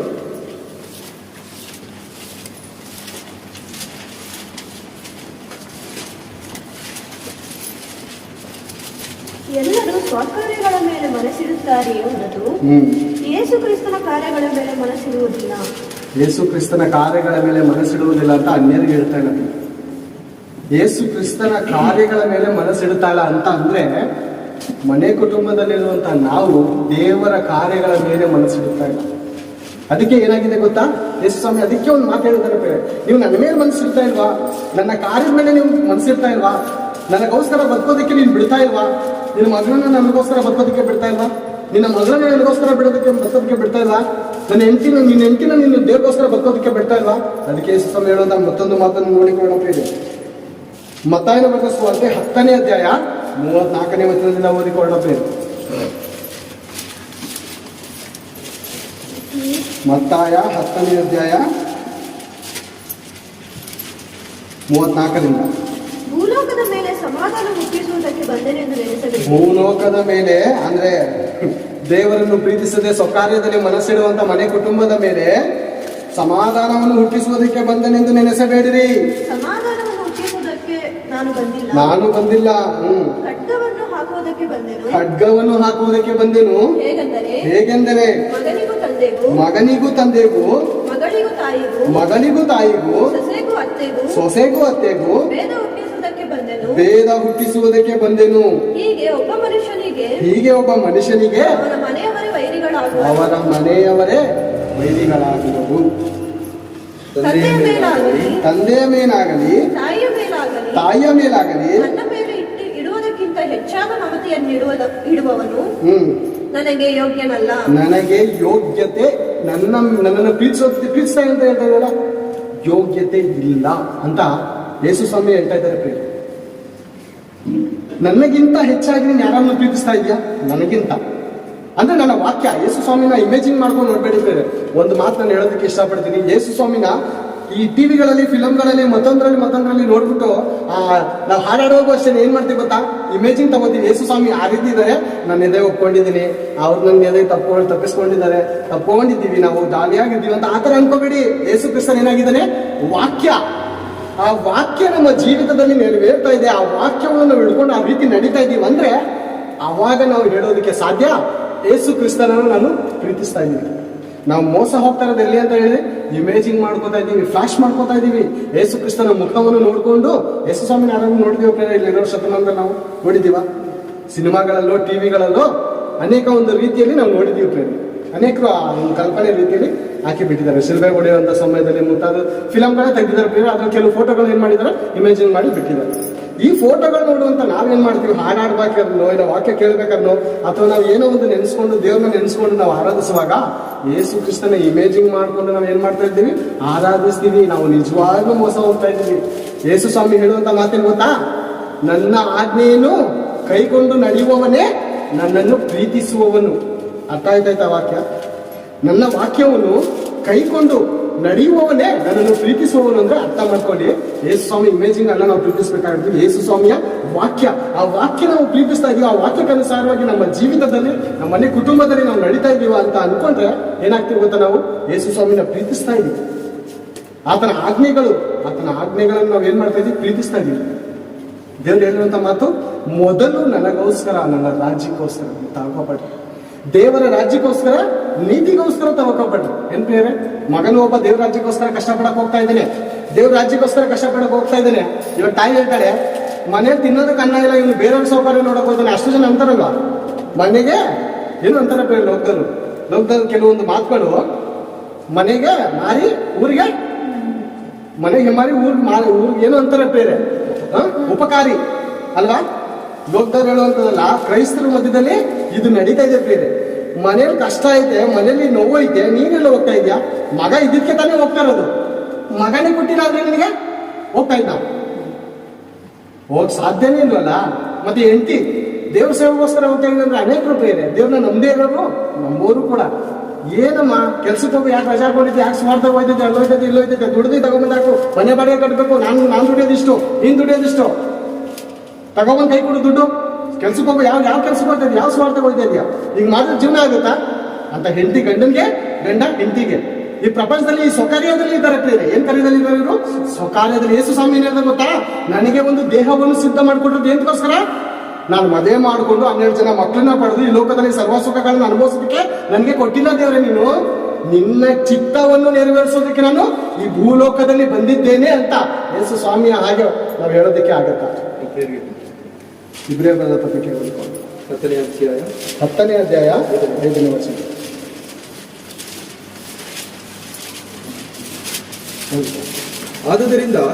ಆದುದರಿಂದ ಕ್ರಿಸ್ತನು ಭೂಲೋಕದೊಳಗೆ ಬರುವಾಗ ಅಂದವೇ, ಕೆಲವರು ಏನಂತಾರೆ ಎಲ್ಲಾದ್ರೂ ಬರ್ತಾ ಇದೆ ಅಂದ್ರೆ ಅಂದವೇಲಿದ್ದೀನಿ, ಬರ್ತಾ ಇದ್ದೀನಿ, ಬರುವಾಗ ದೇವರೇ ಯಜ್ಞ ನೈವೇದ್ಯಗಳು ನಿನಗೆ ಇಷ್ಟವಾಗಿರಲಿಲ್ಲ, ನನಗೆ ದೇಹವನ್ನು ಸಿದ್ಧ ಮಾಡಿಕೊಟ್ಟಿ ಮರೆಯಳ ಗರ್ಭದಲ್ಲಿ ಒಂದು ದೇಹವನ್ನು ಸಿದ್ಧ ಮಾಡಿಕೊಟ್ಟಿ ಸರ್ವಾಂಗ ಹೋಮಗಳಲ್ಲಿಯೂ ದೋಷ ಪರಿಹಾರಕ ಯಜ್ಞಗಳಲ್ಲಿಯೂ ನೀನು ಸಂತೋಷ ಪಡಲಿಲ್ಲ ಏನ್ ಬೇರೆ? ಅನೇಕರಿಗೆ ಪ್ರಶ್ನೆ ಏನ್ರಿ, ಹಳೆ ಒಡಂಬಡಿಕೆಯಲ್ಲಿ ಅನೇಕರು ಕ್ರೈಸ್ತ ವಿರೋಧಿ ಬಿಟ್ಟಿದ್ದಾರೆ ಬೇರೆ, ಒಂದೊಂದು ಮಾತಲ್ಲೂ ತಪ್ಪಿಡುವಂತವ್ರು ಅನೇಕರು ಇದ್ದಾರೆ. ಪಾಪ ಅಮಾಯಕರು ಸ್ಟಾರ್ಟಿಂಗ್ ಇಂದವರೆಗೂ ಕೊನೆಯವರೆಗೂ ಆದಿಕಾಂಡದಿಂದ ಪ್ರಕಟಣೆಗಳವರೆಗೂ ಓದಲ್ಲ ವಾಕ್ಯ. ಎಲ್ಲೋ ಒಂದು ಪಕ್ಷ ಒಂದು ಅಲ್ಲಿ ಮಧ್ಯದಲ್ಲಿ ವಾಕ್ಯನ ಹುಡುಕ್ಬಿಟ್ಟು ಅನೇಕರು ಫೇಸ್ಬುಕ್ ಅಲ್ಲಿ ಹೊಡೆದಾಡ್ತಾ ಇರ್ತಾರೆ, ಜಗಳ ಆಡ್ತಾ ಇರ್ತಾರೆ. ಯಾವುದೋ ಒಂದು ಮಾತಾಡ್ಕೋತಾರೆ, ಯೇಸು ದೇವ್ರು ಹಿಂಗೆ ಹೇಳ್ತಾರೆ, ಯಜ್ಞ ನೈವೇದ್ಯಗಳು ಇಷ್ಟ ಇಲ್ಲ ಅಂತ. ಮತ್ತೆ ಹಳೆ ಒಡಂಬಡಿಕೆಯಲ್ಲಿ ಯಜ್ಞಗೊಳಿಸ್ಬಿಡಿ, ನನಗೆ ಗುರಿಗಳು ಕೊಡ್ರಿ, ದನಗಳು ಕೊಡ್ರಿ ಅಂತ ಹೇಳುವುದೇ ದೇವರಲ್ಲ. ಯಾಕೆ ಹೇಳಿದ್ರು ಅಂತ ಅರ್ಥ ಇದೆ, ಯಾರಿಗಾದ್ರು ಅರ್ಥ ಇದೆ ಯಾಕೆ ಹೇಳಿದ್ರೆ ಅಂದ್ರೆ ಮೂರು ಕಡೆಯವರೆಗೂ ಅರ್ಥ ಮಾಡ್ಕೊಳ್ತಾರೆ. ಆದಿಕಾಂಡದ ಪ್ರಕಟಣೆವರೆಗೂ ಹೋದಲ್ಲ, ಸೆನ್ಸಿದ್ರೆ ಹುಡುಕೋತಾರೆ. ಲೌಕಿಕವಾದ ಫಿಲಮ್ ಅಪ್ಪ, ನೀನು ಫಿಲಮ್ ನೋಡ್ತಿಲ್ಲಪ್ಪ, ಆ ಫಿಲಮೇ ಇಂಟ್ರೋಲ್ ಮೇಲೆ ಹೋಗ್ಬಿಟ್ಟು ಎಲ್ಲೆಲ್ಲೋ ಸುತ್ತಾಡ್ಕೊಂಡು ಬಂದು ಫಿಲಮ್ ಆದ್ಮೇಲೆ ಬಂದು ಕೂತ್ಕೊಂಡ್ರೆ ನೀನ್ ಗ್ಯಾಸ್ ಸೇರಿಸ್ತಾರೆ, ಅಲ್ಲಿ ಯಾರು ನಿಮ್ಗೆ ಅರ್ಥ ಆಗುತ್ತಾ? ಫಿಲಮ್ ಏನಾದ್ರು ಅರ್ಥ ಆಗುತ್ತಾ? ಕಡೆವರೆಗೂ ನೋಡ್ಬೇಕು ಇಂಟ್ರೋಲ್ ಮೇಲೆ ಏನಾಯ್ತು ಅಂತ. ಇಲ್ಲ ಇಂಟ್ರೋಲ್ ಆದ್ಮೇಲೆ ಬಂದು ಫಿಲಮ್ ನೋಡ್ಬಿಟ್ಟು ಸ್ಟಾರ್ಟಿಂಗ್ ಏನಾಯ್ತು ಅಂತ ಗೊತ್ತಾಗುತ್ತಾ? ಅರ್ಥ ಆಗಲ್ಲ. ಇನ್ನೊಬ್ರು ಕೇಳ್ಬೇಕಾಗುತ್ತೆ, ಅವ್ನು ಹೇಳ್ತಾನೆ ಕತೆನ, ಅದಕ್ಕೆ ಅಂತ ಕೇಳ್ಕೊಂಡ್ ಬಂದು ಎಷ್ಟೋ ಜನ ಫೇಸ್ಬುಕ್ ಅಲ್ಲಿ ಏನ್ ಮಾಡೋರು ಕೆದಕ್ತಾ ಇರ್ತಾರೆ ಯೇಸು ಕ್ರಿಸ್ತನ ಮಾತುಗಳು. ಅದನ್ನ ಹೇಳೋಂತ ಮಾತೇನ್ ಗೊತ್ತಾ? ನಾನು ಈ ಲೋಕಕ್ಕೆ ಬಂದಿದ್ದು ನನ್ನ ತಂದೆಯ ಚಿತ್ತವನ್ನು ನಡೆಸಬೇಕು. ಯಜ್ಞ ನೈವೇದ್ಯಗಳು ಯಾಕೆ ಅಪ್ನೆ ಕೊಟ್ಟರು ಅಂತಂದ್ರೆ, ಬೇರೆ ಸ್ಕೂಲ್ಗೆ ಎಷ್ಟೋ ಜನ ಕ್ಲಾಸ್ಗೆ ಚಕ್ಕರ್ ಹೊಡೆದಾಗ ಏನ್ ಮಾಡ್ತಾರೆ ಅಂದ್ರೆ ಪನಿಷ್ಮೆಂಟ್ ಕೊಡ್ತಾರೆ. ಡೈಲಿ 5 ರೂಪಾಯಿ ತರಬೇಕು. ನೀನು ಏನಾದ್ರು ಸ್ಕೂಲ್ ಬರ್ಲಿಲ್ಲ ಅಂದ್ರೆ ನಿಮ್ಮ ಅಪ್ಪ ಅಮ್ಮನ ಹತ್ರ 5 ರೂಪಾಯಿ 10 ರೂಪಾಯಿ ನೀನು ಏನ್ ಮಾಡ್ಬೇಕು, ಫೈನ್ ತಗೊಂಡ್ಬರ್ಬೇಕು. ಇದೊಂಥರ ರೂಲ್ಸ್ ಆಗಿದೆ. ಇನ್ನೊಂದು ರೂಲ್ಸ್ ಏನಂತಂದ್ರೆ, ನಾವು ಎಲ್ಲ ಸ್ಕೂಲಲ್ಲಿ ಓದ್ಬೇಕಾದ್ರೆ ಬಸ್ಗೆ ಓಡಿಸ್ತಾ ಇದ್ವಿ. ಹೆಣ್ಮಕ್ಳುಗಳೆಲ್ಲ ಇರೋರು ಇಲ್ಲಿ ಕಿವಿ ಹಿಡ್ಕೊಂಡು ಬಸ್ಗೆ ಓಡಿಸ್ಬೇಕಾದ್ರೆ ಏನಾಗೋರು ಅಂದ್ರೆ ಹೆಣ್ಮಕ್ಳೆಲ್ಲ ನಕ್ಕೋರು, ಮೇಷ್ಟ್ರು ಹೇಳೋರು ನಗಿ ಅಂದ್ರೆ. ಯಾಕಂದ್ರೆ ಅವಮಾನ ಆಗ್ಬೇಕು ಇವ್ರಿಗೆ ನಾಚಿಕೆ ಆಗ್ಬೇಕು. ಏನು ಡೈಲಿ ನನ್ನ ತಾತ ಸತದ, ನಮ್ಮ ಅಪ್ಪ ಸತದ, ನನ್ನ ತಾಯಿ ಸತದ ಅಂತ ಬರ್ತಾ ಇರ್ತಾನೆ. ಇವನು ಎಲ್ಲಾರ್ಗೂ ಸಾಯಿಸ್ಬಿಟ್ಟು ಒಬ್ಬ ಬರ್ಕೊಂಡು ನೀನು ಯಾವಾಗ ಸಾಯ್ತೀಯ? ಬಸ್ಗೆ ಹೊಡಿತಾ ಇರ್ತಾನೆ, ಮಾನ ಮರ್ಯಾದೆ ಹೋಗ್ತದೆ, ನಾಚಿಕೆ ಆಗ್ಲಿ ಅಂತ ಏನ್ ಮಾಡ್ತಾರೆ, ಬಸ್ಗೆ ಓಡಿಸ್ತಾರೆ ಬೇರೆ. ಯಾಕೆ ಗೊತ್ತಾ ದೇವರ ಆಜ್ಞೆ ಕೊಟ್ಟಿದ್ದು? ಇವ್ರಿಗೆ ಒಂಚೂರು ತಿಳುವಳಿಕೆ ಬರಲಿ. ಯಾವಾಗಲೂ ಬಲಿನೇ ಅರ್ಪಿಸೋದಲ್ಲ, ತನ್ನನ್ನು ತಾನು ದೇವರಿಗೆ ಸಜೀವ ಯಜ್ಞವಾಗಿ ಅರ್ಪಿಸಿಕೊಳ್ರಿ ಅಂತ ನಾವು ನೋಡ್ತಿದ್ದೇವೆ. ರೋಮನ ಬರೆದ ಪತ್ರಿಕೆ 12ನೇ ಅಧ್ಯಾಯ 1ನೇ ವಚನದಲ್ಲಿ ತೆಗೆದು ಬೇಡ, ಆ ವಚನದಲ್ಲಿ ಹೇಳುವಂತ ಮಾತ್ರ ನಿಮ್ಮನ್ನು ನೀವು ಅರ್ಪಿಸ್ಕೊಳ್ಳಿ. ಅದು ಒಂದು ಕಾಲದಲ್ಲಿ ಅಪ್ಪಣೆ ಕೊಟ್ಟೆ, ನಾನೇ ಕೊಟ್ಟಿದ್ದು, ನಾನೇ ತೆಗೆದಾಕಿದ್ದೀನಿ. ಏನ್ ಬೇರೆ ಕಡ್ಲಾಕುವಂತ ಬೆಳೆಸುವಂತ ಮರವನ್ನು ಕಡ್ಲಾಕೋಕೆ ದೇವ್ರಿಗೆ ಅಪ್ಪಣೆ ಇಲ್ವಾ? ದೇವ್ರ ಶಕ್ತಿ ಇಲ್ವಾ? ದೇವ್ರಿಗೆ ಒಂದು ಅಧಿಕಾರ ಇಲ್ವಾ? ಇದೇ ಬೇರೆ. ಅದೇ ರೀತಿ ಏನ್ ಗೊತ್ತಾ, ಯೇಸು ಸ್ವಾಮಿಯ ಮಾತು, ತಂದೆಯಾದ ದೇವರ ಮಾತುಗಳು ಅರ್ಥ ಮಾಡ್ಕೋಬೇಕಂದ್ರೆ ಏನ್ ಮಾಡ್ಬೇಕಂದ್ರೆ ಆದಿಕಾಂಡದಿಂದ ಪ್ರಕಟಣೆ ಗ್ರಂಥವರೆಗೂ ಓದ್ಬೇಕು, ಓದಿ ಆಲೋಚನೆ ಮಾಡಬೇಕು. ಮನುಷ್ಯರಿಗೆ ಎಟುಕಿಸುವಂತ ಜ್ಞಾನದ ರೀತಿಯಲ್ಲಿ ಆಲೋಚನೆ ಮಾಡೋಲ್ಲ, ದೈವಿಕ ಆಲೋಚನೆಯಲ್ಲಿ ಆಲೋಚನೆ ಮಾಡಿದ್ರೆ ದೇವರ ಮನಸ್ಸು, ದೇವರ ಮಾತುಗಳು ಅರ್ಥ ಇದ್ದಾರೆ. ಯೇಸು ಸ್ವಾಮಿ ಹೇಳಿದಂತ ಮಾತು ನಾವು ನೋಡಿಕೊಂಡಿದ್ದೇವೆ. ನಮಗೆ ಈ ಲೋಕದಲ್ಲಿ ಒಂದು ದೇಹವನ್ನು ಸಿದ್ಧ ಮಾಡಿಕೊಟ್ಟಿದ್ದು ಯಾಕೆ ಗೊತ್ತಾ? ಈ ಲೋಕದಲ್ಲಿ ದೇವರ ಕೆಲಸ ಹೆಚ್ಚಾಗಿದೆ ಪ್ರೇರೆ. ದೇವರ ಕೆಲಸ ಒಂದೋ ಎರಡಲ್ಲ. ನಾವು ಮೊದಲು ಏನ್ ಮಾಡ್ಬೇಕು? ದೇವರ ರಾಜ್ಯ, ದೇವರ ನೀತಿಗೋಸ್ಕರ ನಾವು ಏನ್ ಮಾಡ್ಬೇಕು? ತವಕ ಸಂಪಾದನೆಗೋಸ್ಕರನೋ, ಒಂದು ಮನೆ ಕಟ್ಟೋದಕ್ಕೋಸ್ಕರ, ಒಂದು ಸೈಟ್ ತಗೋಸ್ಕರ, ಒಂದು ಆಸ್ತಿಗೋಸ್ಕರ ಅಲ್ಲ ತವಕ. ಇಲ್ಲ ನಮ್ಮ ಮಕ್ಕಳಿಗೆ ಡಾಕ್ಟರ್ ಮಾಡ್ಬೇಕು, ಇಂಜಿನಿಯರ್ ಮಾಡ್ಬೇಕು, ಲಾಸ್ಟ್ ಬೆಂಕಿಕೆರೆ ಕಳ್ಬೇಕನ್ನೋದು ನಮ್ಮ ತವಕ ಇರಬಾರ್ದು. ಏನ್ ಮಾಡ್ಬೇಕು? ದೇವರ ರಾಜ್ಯ, ನಾನು ಇವತ್ತು ಬದುಕಿದ್ದೀನಿ, ದೇವರ ಮಾತನ್ನು ಕೇಳಿದಂತ ನಾನು ಏನಾಗಿದ್ದೀನಿ, ಇವತ್ತು ಬದುಕಿದ್ದೀನಿ. ನನ್ನ ಹಾಗೆ ಅನೇಕರು ಬದುಕಬೇಕು. ನಾನು ಈ ಲೋಕದಲ್ಲಿ ಜ್ಞಾನಿ ಅಲ್ಲ, ನಾನು ಈ ಲೋಕದಲ್ಲಿ ಐಶ್ವರ್ಯವಂತನಲ್ಲ, ನಾನು ಈ ಲೋಕದಲ್ಲಿ ಏನೋ ಒಂದು ದೊಡ್ಡ ಉನ್ನತ ಸ್ಥಾನದಲ್ಲಿ ಇರುವಂತ ಮನುಷ್ಯನಲ್ಲ, ನಾನು ಪದವೀಗಾರನಲ್ಲ. ನನ್ನನ್ನ ದೇವರು ಬದುಕಿಸುತ್ತಿರುವಾಗ ಬೇರೆಯವ್ರನ್ನು ನಾನು ಸುವಾರ್ತೆ ಹೇಳಿ ಅನೇಕರಿಗೆ ದೇವ್ರ ಮಾರ್ಗದಲ್ಲಿ ನಡೆಸಿದ್ರೆ ಅವ್ನು ಬದುಕಲ್ಲ ಅಂತಾನ. ದೇವ್ರು ಏನಕ್ಕೆ ಈ ಜೀವನ ಕೊಟ್ಟಿದ್ರು ಅಂತ ಒಂದು ಚೂರಾದ್ರೂ ಅರ್ಥ ಮಾಡ್ಬೋದಾ ಇದೆ ಅಂದ್ರೆ ನಾವು ಕ್ರೈಸ್ತರು ಇಲ್ಲ ಪ್ರಿಯರೇ. ದೇವರು ಹೇಳುವಂತ ಯಾವುದೋ ಒಂದು ವಚನವನ್ನು ಇಟ್ಕೊಂಡು ಆತನು ಈತನ ಮೇಲೆ ಪ್ರೀತಿ, ಈತನ ಆತನ ಮೇಲೆ ಪ್ರೀತಿ, ತಂದೆ ತಾಯಿ ಮೇಲೆ ಪ್ರೀತಿ ಮಾಡಿ ಪ್ರೀತಿ, ದೇವರಿಗಿಂತ ನೋಡಿ ಕೆಳಗಡೆ ಹೇಳುವಂತ ಮಾತು, ಆತನು ಮಮತೆ ನೀಡುವವನು ನನಗೆ ಯೋಗ್ಯನಲ್ಲ, ಮಗನ ಮೇಲಾಗಲಿ ಮಗಳ ಮೇಲಾಗಲಿ ನನ್ನ ಮೇಲೆ ಇಡುವುದಕ್ಕಿಂತ ಹೆಚ್ಚಾದ ಮಮತೆ ನೀಡುವವನು ನನಗೆ ಯೋಗ್ಯನಿಲ್ಲ. ಯಾರ ಪ್ರೀತಿಸ್ತಾ ಇದ್ದೀನಿ ನೀನು? ಈ ಲೋಕಕ್ಕೆ ಬಂದ ಮೇಲೆ ಸ್ವಾರ್ಥ ಆಗೋದಾ? ಸ್ವಾರ್ಥಿ ಆಗೋದ ನೀನು? ಓಕೆ, 10 ವರ್ಷ 12 ವರ್ಷ ಮನುಷ್ಯರಿಗೆ ಜ್ಞಾನ ಬರಲ್ಲ, ತಿಳುವಳಿಕೆ ಇರಲ್ಲ ಅಷ್ಟೊಂದು. ಬೆಳೆದಾದ್ಮೇಲೆ ಅದು ನೀನು ದೇವರ ಹುಡುಕೋದಕ್ಕೆ ಇಷ್ಟಪಟ್ಟ ಫಿಲಮ್ ಟಾಕೀಸ್ನ ಹುಡುಕ್ತಾ ಇದೆಯಾ, ಪ್ರೀತಿ ಮಾಡೋ ಹುಡುಗಿನ ಹುಡುಕ್ತಾ ಇದೆಯಾ, ಹುಡುಗನ ಹುಡುಕ್ತಾ ಇದೆಯಾ, ಏನೇನೋ ಹುಡುಕ್ತಾ ಇದೆಯಾ, ನನ್ನನ್ನು ಹುಡುಕ್ತಾ ಇದೆಯಾ ಲೋಕದಲ್ಲಿ ಅಂತಂದ್ರೆ ದೇವ್ರನ್ನ ಹುಡುಕೋರಿಲ್ಲ. ಅದಕ್ಕೆ ದೇವ್ರ ಆಕಾಶದಿಂದ ಏನ್ ಮಾಡ್ತಾ ಇರಂತೆ, ಇನ್ಕಿ ನೋಡ್ತಾ ಇದ್ರಂತೆ, ಯಾವನಾದರೂ ನನ್ನನ್ನು ಕಂಡುಕೊಳ್ಳುವನಿದ್ದಾನೆ ಇರುವಂತ, ಇವ್ರು ಬುದ್ಧಿವಂತ ಜನರ, ನನ್ನ ಹುಡುಕುವವನಿದ್ದಾನೆ ಇರುವಂತ ದೇವ್ರು ಏನ್ ಮಾಡ್ತಾ ಇದಾರೆ, ಆಕಾಶದಿಂದ ಇನ್ಕಿ ನೋಡ್ತಾ ಇದ್ರಂತೆ ಪ್ರೇರೆ. ಈ ಲೋಕದಲ್ಲಿ ಕ್ರೈಸ್ತರಾದ ನಾವೇನಾಗಿದ್ದೀವಿ, ಸ್ವಕಾರ್ಯದಲ್ಲಿ ಮನಸ್ಸಿಡ್ತಾ ಇದ್ದೀವಿ ಬೇರೆ. ಹೆಂಡತಿ ಒಂದು ಸೇವೆ ಮಾಡಿದ್ರೆ ಗಂಡನ್ನು ಬಿಡಲ್ಲ, ಗಂಡನ್ನು ಸೇವೆ ಮಾಡಿದ್ರೆ ಹೆಂಡತಿ ಬಿಡಲ್ಲ, ಅಕ್ಕ ಸೇವೆ ಮಾಡಿದ್ರೆ ತಂಗಿ ಬಿಡಲ್ಲ, ತಂಗಿ ಸೇವೆ ಮಾಡಿದ್ರೆ ಅಕ್ಕ ಬಿಡಲ್ಲ. ಒಬ್ರಿಗೊಬ್ರು ಏನಾಗಿದ್ದಾರೆ, ವೈರಿಗಳು. ಯಾಕೆ ವೈರಿ ಅಂತ ಅಂದ್ರೆ, ಯೇಸು ಸ್ವಾಮಿಯ ಕಾರ್ಯ ಮೇಲೆ ನಾವು ಮನಸ್ಸಿಟ್ರೆ, ಮನಪೂರ್ವಕವಾಗಿ ಮನೆ ಕುಟುಂಬ ದೇವರಿಗೋಸ್ಕರ ಬದುಕಿದ್ರೆ, ಯಾಕೆ ಪ್ರಿಯರೇ ಮನೆ ಕುಟುಂಬದಲ್ಲಿ ನೆಮ್ಮದಿ ಸಮಾಧಾನ ಇರೋದು? ಯೇಸು ಸ್ವಾಮಿ ಹೇಳಿದಂತ ಮಾತು ಆತನು ಹಾಗೆ ಸಾಧಿಸ್ತಾರೆ. ಅವರು ಎಂತಕ್ಕೆ ಆ ರೀತಿ ಹೇಳಿದ್ದಾರೆ ಅಂತ ಅಂದ್ರೆ, ನಾವು ಸ್ವಕಾರ್ಯದಲ್ಲಿ ಇರುವಂತ ಕಾರಣಕ್ಕೆ ದೇವ್ರು ಏನ್ ಮಾಡ್ತಾ ಇದ್ದಾರೆ, ನಿಮ್ಮ ಮನಸ್ಸಿನಲ್ಲಿ ಸಮಾಧಾನ ಇಲ್ಲದೆ, ಶಾಂತಿ ಇಲ್ಲದೆ, ನಮ್ಮ ಮನೆ ಕುಟುಂಬದಲ್ಲಿ ನೆಮ್ಮದಿ ಇಲ್ಲದೆ, ಜಗಳ ಕಚ್ಚಾಟ ಪ್ರಿಯರು, ಜಗಳ ಕಚ್ಚಾಟ. ಯೇಸು ಸ್ವಾಮಿಯ ಒಂದೊಂದು ಆಜ್ಞೆಗಳು ಎಷ್ಟು ಅದ್ಭುತ ರೀತಿ ಮಾತಾಡಿ, ಇಂಥ ಪ್ರಶ್ನೆಗೆ ಇಂಥ ಉತ್ತರ ಇಲ್ಲ ಅನ್ನೋ ಮಾತೇ ಇಲ್ಲ ಬೈಬಲ್. ಹುಡುಕ್ ನೋಡಿ, ಎಲ್ಲಾದ್ರೂ ಮೂಲೆಯಲ್ಲಿ ಹುಡುಕಿ ಇದ್ದೇ ಇರುತ್ತೆ. ಪ್ರತಿಯೊಂದು ಪ್ರಶ್ನೆಗೆ ದೇವರ ವಾಕ್ಯ ಉತ್ತರವಾಗಿದೆ ಪ್ರೇಮ. ಗಂಡ ಸೇವೆ ಮಾಡ್ತಾ ಇಲ್ಲ ಅಂತ ಹೆಂಡತಿ, ಹೆಂಡತಿ ಸೇವೆ ಮಾಡ್ತಾ ಇಲ್ಲ ಅಂತ ಗಂಡ, ಮಕ್ಕಳು ಸೇವೆ ಮಾಡ್ತಾ ಇಲ್ಲ ಅಂತ ತಾಯಿ ತಂದೆ ಸೇವೆ ಮಾಡ್ತಾನೆ ಅಂತ ಮಕ್ಕಳು ಬೇರೆ. ಇವತ್ತು ತನ್ನ ಮಕ್ಕಳನ್ನ ಕಾಪಾಡ್ಕೊಳ್ಳೋಕೋಸ್ಕರ ಎಷ್ಟೋ ಕಷ್ಟಪಡ್ತಾರೆ, ದೇವ್ರ ಮಾರ್ಗದಲ್ಲಿ ಕಾಪಾಡ್ಬೇಕಂತ ಅವ್ರ ಮನಸ್ಸಿಲ್ಲ. ನಮ್ಮ ಸ್ವಬುದ್ಧಿಯಿಂದ ನಾವು ಕಾಪಾಡ್ಕೋಬೇಕಂತ ಏನ್ ಮಾಡ್ತಾ ಇದ್ದಾರೆ, ಅನೇಕ ತಾಯಂದಿರು ಹೋರಾಡ್ತಾ ಇದ್ದಾರೆ ತನ್ನ ಮಕ್ಕಳಿಗೋಸ್ಕರ. ತಿರ್ಗಾ ಹೇಳ್ತಾರೆ, ದೇವ್ರ ಕೆಲ್ಸಕ್ಕೆ ಬಿಡಲ್ಲ, ದೇವ್ರ ಕಾರ್ಯಕ್ಕೆ ಬಿಡಲ್ಲ. ಅಯ್ಯೋ ನನ್ನ ಮಗ ದಾರಿಲಿ ದೇವ್ರ ಮಾರ್ಗದಲ್ಲಿ ಹೋಗ್ತಾ ಇಲ್ಲ, ಮೊದಲು ಭಕ್ತಿಯಿಂದ ನಡೀತಾ ಇದೆ, ಇವಾಗ ಏನಾಗಿದ್ದಾನೆ, ಭಕ್ತಿ ಮಾರ್ಗದಲ್ಲಿ ಇಲ್ಲ. ಅವನನ್ನು ಹೇಳ್ರಿ, ಸತ್ಯದ ವಾಕ್ಯ ಸತ್ಯದ ವಚನ ಕೇಳಿದ್ರಲ್ವ ಅದನ್ನ ದೇವ್ರ ಕೆಲಸ ಮಾಡ್ಬೇಕಂತ ಬರೋದು. ಒಂದು ವಚನ ಹೇಳಿದ ತಕ್ಷಣ 120 ಅಲೆಲುಯ್ಯ ಅನ್ನುವಂಥ ಸಭೆ ಬಂದ್ರೆ ಏನರ್ಥ ಆಗುತ್ತೆ ಅವ್ರಿಗೆ? ಈ ಫಿಲಮ್ ಅಲ್ಲಿ ಅಡ್ವರ್ಟೈಸ್ ಬರ್ತಲ್ಲ, ಒಳ್ಳೆ ಮಾತು ನಡಿಬೇಕಾರೆ ಸೆಂಟ್ರಲ್ ಅಡ್ವರ್ಟೈಸ್ ಹಾಕ್ಬಿಡ್ತಾರೆ. ಅವಾಗ ಏನಾಗುತ್ತೆ, ಎಲ್ಲ ಸ್ಟೋರಿನೇ ಮರ್ತಾಗುತ್ತೆ. ಅಯ್ಯೋ ಎಂತ ಕೆಲಸ ಮಾಡಿದಪ್ಪ ಇವನು, ಇಷ್ಟೊಂದು 120 ಅಲೆಲುಯ್ಯ ಹೇಳ್ತಾರೆ. ಏನಕ್ಕೆ ಹೇಳ್ತಾ ಇದೀಯಪ್ಪ, ವಾಕ್ಯ ನೆನೆಸ್ಕೊಳಕ? ಅದನ್ನೇ ಫಸ್ಟ್ ಧ್ಯಾನ ಮಾಡ್ಕೊಪ್ಪ. ಅಲೆಲುಯ್ಯ ನಾವು ಕಟ್ ಮಾಡು, ವಾಕ್ಯದ ಪ್ರಕಾರ ಮಾತಾಡು. ಅದನ್ನ ಮಾತಾಡದೆ ಬರೀ ಗಿಳಿ ಪಂಚಾಂಗ ಹೇಳಿ ಹೇಳಿ ಹೇಳಿ ಸಭೆಯಲ್ಲಿರುವಂತ ದೇವಜನರು ಏನ್ ಮಾಡಿದ್ದಾರೆ, ದೆವ್ವದ ಜನರಾಗಿ ಮಾಡ್ಬಿಟ್ಟಿದ್ದಾರೆ. ಈ ಕಡೆ ಅವನು ದೇವ್ರಿಗೂ ನಂಬ್ತಾ ಇಲ್ಲ, ಇವಾಗ ದೆವ್ವನು ನಂಬ್ತಾ ಇಲ್ಲ. ಸೆಂಟ್ರಲ್ ಏನಾಗಿದ್ದಾನೆ, ಸೆಂಟ್ರಲ್ ಆತನ ಅಲಿತಾ ಇದ್ದಾನೆ ಪ್ರೇರೆ. ಆತರ ಅನೇಕ ಭಕ್ತರನ್ನ ನಾವು ನೋಡ್ತಾ ಇದ್ದೇವೆ ಪ್ರೇರೆ. ಎಷ್ಟೋ ವರ್ಷ ದೇವ್ರು ಮಕ್ಕಳು ಕೊಟ್ಟಿರಲ್ಲ ಪ್ರೇರೆ, ಮಕ್ಕಳು 10 ವರ್ಷ ಮಕ್ಕಳು ಇಲ್ಲದೆ ಅಲಿತಾ ಇರುವಂತ ಆ ತಂದೆ ತಾಯಿಗಳಿಗೆ, ಅಜ್ಜಿದಿರಿಗೆ, ಆ ತಾಯಿಂದಿರಿಗೆ ದೇವರು ಮಗು ಕೊಟ್ಟಾದ್ಮೇಲೆ ಮಕ್ಕಳನ್ನ ಏನ್ ಮಾಡ್ತಾ ಇದಾರೆ ಗೊತ್ತಾ, ಲೋಕದ ಕಾರ್ಯದಲ್ಲಿ ಬೆಳೆಸ್ತಾ ಇದ್ದಾರೆ ಪ್ರೇರೆ. ಏನ್ ಪ್ರಯೋಜನ ಆಯ್ತು ಹೇಳಿ ಇವ್ರು ಮಗು ಕೊಟ್ಟು? ಏನಾದ್ರು ಪ್ರಯೋಜನ ಆಯ್ತಾ? ಇವರು ಬೆಂಕಿ ಕೆರೆಗೆ ಆಡ್ತಾ ಇದ್ದಾರೆ, ಆ ಮಕ್ಕಳನ್ನು ತಗೊಂಡು ಆಡ್ತಾ ಇದ್ದಾರೆ. ದೇವ್ರ ವಾಕ್ಯ ಹೇಳುತ್ತೆ, ನಿನ್ನ ಮಕ್ಕಳನ್ನು ನೀನು ಅಲ್ಲ, ಏನೋ ಮನೆ ಕುಟುಂಬದಲ್ಲಿ, ಎಷ್ಟೋ ಮನೆ ಕುಟುಂಬದಲ್ಲಿ ಬೇರೆ, ಗಂಡ ನಂಬಿದ್ರೆ ಹೆಂಡತಿ ನಂಬಿರಲ್ಲ, ಹೆಂಡತಿ ನಂಬಿದ್ರೆ ಗಂಡ ನಂಬಿರಲ್ಲ, ಅಣ್ಣ ನಂಬಿದ್ರೆ ತಮ್ಮ ನಂಬಿರಲ್ಲ, ತಮ್ಮ ನಂಬಿದ್ರೆ ಅಣ್ಣ ನಂಬಿರಲ್ಲ. ಅನೇಕ ಒಂದು ಕೊರತೆಗಳು, ಫೈಟ್ಗಳು ಇರುತ್ತೆ ಮನೆ ಕುಟುಂಬದಲ್ಲಿ, ಅನೇಕ ಒಂದು ಸಮಸ್ಯೆ ಇರುತ್ತೆ. ಆದ್ರೆ ದೇವರ ಕುಟುಂಬ ಎನ್ನಿಸಿಕೊಂಡವರು ಪೂರ್ತಿ ನಂಬಿದವರೇ ಮಕ್ಕಳನ್ನು ಲೋಕದ ಕಾರ್ಯದಲ್ಲಿ ನಡೆಸ್ತಾರೆ. ನಮ್ಮನ್ನ ಕಾಪಾಡೋರು ಯಾರಂತ ಹೇಳ್ತಾರೆ, ಪೂರ್ತಿ ನಂಬಿದವರು. ಯಾರು ನಿಮ್ಗೆ ಯೇಸು ಕ್ರಿಸ್ತ ನಂಬಿಲ್ಲ ಅಂತ ಬೈಯೋರು ಯಾರಿಲ್ಲಪ್ಪ.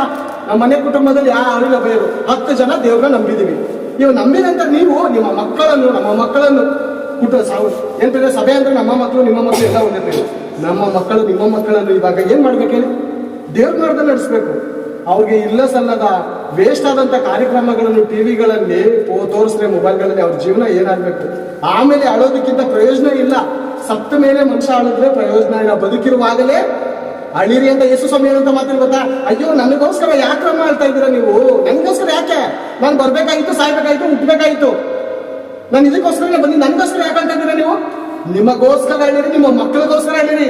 ಅವರ ಮಾತನ್ನು, ಅವ್ರು ನಿಮ್ಮ ಮಾತನ್ನು ಕೇಳಿದ್ರೆ ನೀವು ಅಳ್ತಿರಲ್ಲ, ಅವಾಗ ನೀವು ಅರ್ಥ ಮಾಡ್ಕೊಳ್ಳಿ, ನೀವು ದೇವರ ಮಾತನ್ನು ಕೇಳದ ಕಾರಣಕ್ಕೆ ನಿಮ್ಗೆ ಈ ನೋವು ಬರ್ತಾ ಇದೆ.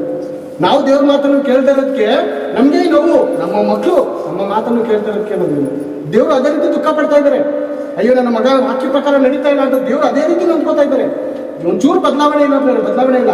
ನಮ್ಮ ಮಕ್ಕಳು ನಮ್ಮ ಮುಂದೆ ನೋವು ಪಡಿಸುವಂತಹ ವಿಷಯಗಳು, ಘಟನೆಗಳು ನಾವು ಅನುಭವಿಸುವಾಗ ಆ ನೋವು ನೀವು ಕರೆಕ್ಟಾಗಿ ಅರ್ಥ ಮಾಡ್ಕೊಳ್ಳಿ. ಇದೇ ಥರ ನನ್ನ ತಂದೆ ನನ್ನ ಮಾತಕ್ಕೆ ವಿರುದ್ಧವಾಗಿ ನಡೆಯುವಾಗ ನನ್ನ ನೋಡಿ ನನ್ನ ತಂದೆ ನೊಂದ್ಕೋತಾವ್ರೆ ಅಂತ ನೀವು ಯಾವಾಗ ಅರ್ಥಕೋತಿರೋ ನಿಜವಾಗ್ಲೂ ಪ್ರಿಯರೇ, ದೇವರ ಮನಸ್ಸನ್ನು ನಿಮ್ಗೆ ಅರ್ಥ ಆಗುತ್ತೆ. ಪ್ರಪಂಚ ಭಯಂಕರವಾದ ರೀತಿಯಲ್ಲಿ ಹೋಗ್ತಾ ಇದೆ ಪ್ರಿಯರೇ. ಕ್ರೈಸ್ತರಾದಂತ ನಾವಾದ್ರೂ ಏನ್ ಮಾಡ್ಬೇಕು ಹೇಳಿ? ದೇವರಿಗೋಸ್ಕರ ತಗೋಬೇಕು. ಯಾರು ಹೋಗೋರು ನನ್ನ ಸೇವೆಗೆ, ಯಾರು ಸೇವೆ ಮಾಡುವವರು? ಬೆಳೆಗಳು ಬಹಳ, ಉಯ್ಯೋರಿಲ್ಲ. ಎಲ್ಲರೂ ಸುಖ, ಎಲ್ಲರೂ ತನ್ನ ಕಾರ್ಯ.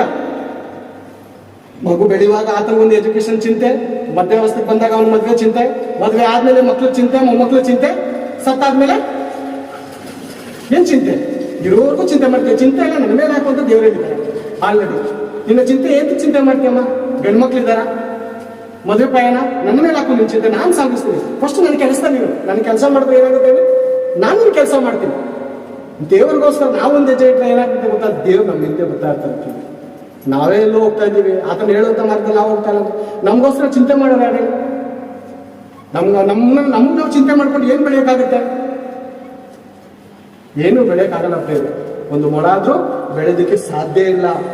ಆಕಾಶದಲ್ಲಿರೋ ಪಕ್ಷಿಯನ್ನು ನೋಡಿ ಅಂತ ಪಕ್ಷಿಗೆ ತೋರಿಸಿ ಹೇಳ್ತಾರೆ ಅಂದ್ರೆ ಎಷ್ಟು ಅವಮಾನದ ಸ್ಥಿತಿಯಲ್ಲಿ ಇದ್ದೀವಿ ಅಂತ ನಾವು ಅರ್ಥ ಮಾಡ್ಕೊಂಡು ಪ್ರೇರೆ. ಒಂದು ಮೀನ್ ತೋರಿಸಿ ಬುದ್ಧಿ ಹೇಳ್ತಾ ಇದ್ದಾರೆ ದೇವರು, ಒಂದು ಹಕ್ಕಿನ ತೋರಿಸಿ ಇಷ್ಟೇ ಇರುತ್ತೆ ಪ್ರೇರೆ. ಅದು ಹಕ್ಕಿ ಇಷ್ಟೇ ಇಷ್ಟು, ಅದು ಮೆದುಳು ಎಷ್ಟು ಇಷ್ಟೇ ಇಷ್ಟು, ನಮ್ದು ಇಷ್ಟಪ್ಪ ಇರ್ತದೆ. ಕೆಲವರು ನೋಡಿ ತಲೆ ಇಷ್ಟಪ್ಪ ಇರ್ತದೆ, ಅದ್ರ ಬುದ್ಧಿ ಏನೂ ಇರಲ್ಲ. ಇಷ್ಟೇ ಇಷ್ಟು ಹಕ್ಕಿನ ತೋರಿಸಿ ದೇವರು ಹೇಳ್ತಾ ಇದ್ದಾರೆ. ಅದ್ ನೋಡು, ಅದು ಬಿತ್ತುವುದಿಲ್ಲ, ನಿಂತರ ಏನ್ ಮಾಡೋದಿಲ್ಲ, ಬಿತ್ತನೆ ಹಾಕೋದಿಲ್ಲ, ಕುಯ್ಯುವುದಿಲ್ಲ, ಬ್ಯಾಂಕ್ಗಳಲ್ಲಿ ಕೂಡಿಟ್ಟುಕೊಳ್ಳುವುದಿಲ್ಲ. ಆದ್ರೂ ಪರಲೋಕದಲ್ಲಿರುವ ತಂದೆ ಅವ್ರನ್ನ ಸಾಕ್ತಾ ಇದ್ದಾರೆ ಅಂದ್ರೆ ಅವ್ರಿಗಿಂತ ನೀನು ಎಷ್ಟೋ ಹೆಚ್ಚಿನವನಲ್ಲ, ಎಷ್ಟೋ. ಅದಕ್ಕೆ ಆಳ ಅಗಲ ಇಲ್ಲ. ಪ್ರೀತಿ ಶಾಶ್ವತವಾದದಂದ್ರೆ ಅದು ಶಾಶ್ವತ, ಅದಕ್ಕೆ ನೋ ಎಂಡಿಂಗ್. ಅದನ್ನ ನೋಡಿ ನಾವು ಬುದ್ಧಿ ಕಲಿಬೇಕು ಅಂತ ಅಂತ ಇದ್ರೆ ಬೇರೆ ಈ ಲೋಕದಲ್ಲಿ ನಾವು ಏನ್ ಕೂಡಿಟ್ಕೊಳ್ಬೇಕಂತಗೋಸ್ಕರ ನಾವು ತವಕ ಪಡ್ತಾ ಇದೀವಿ. ನಮ್ಗಂತೂ ಅರ್ಥ ಆಯ್ತಲ್ಲ. ದೇವ್ರನ್ನ ಬಿಟ್ಟು ನೀವು ಏನೂ ಮಾಡಲ್ಲ ನೋಡಿ. ಕೊನೆ ವಚನವನ್ನು ನೋಡಿ ಓದಿಕೊಂಡು ಮುಗಿಸ್ಕೊಳ್ಳೋಣ. ಯೋಹಾನನ ಬರೆದ ಸುವಾರ್ತೆ 15ನೇ ಅಧ್ಯಾಯದಲ್ಲಿ 15:5.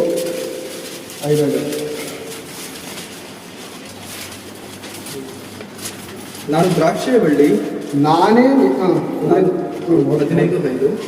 ನಾನು ದ್ರಾಕ್ಷಿಯ ಬಳ್ಳಿ, ನಾನು ದ್ರಾಕ್ಷಿ ಬಳ್ಳಿ, ನೀವು ಕೊಂಬೆಗಳು. ನೀವು ಕೊಂಬೆಗಳು. ಒಬ್ಬನು ನನ್ನಲ್ಲಿಯೂ ನಾನು ಅವನಲ್ಲಿಯೂ ನೆಲೆಗೊಂಡಿದ್ದರೆ ಅವನೇ ಬಹಳ ಫಲ ಕೊಡುವನು. ಅವನು ಬಹಳ ಫಲ ಕೊಡುವನಲ್ಲ, ಅವನ್ನೇ. ಯಾರು? ಯೇಸು ಕ್ರಿಸ್ತನನ್ನು ಆ ದ್ರಾಕ್ಷಿ ಬಳ್ಳಿ ಬೇರೆ.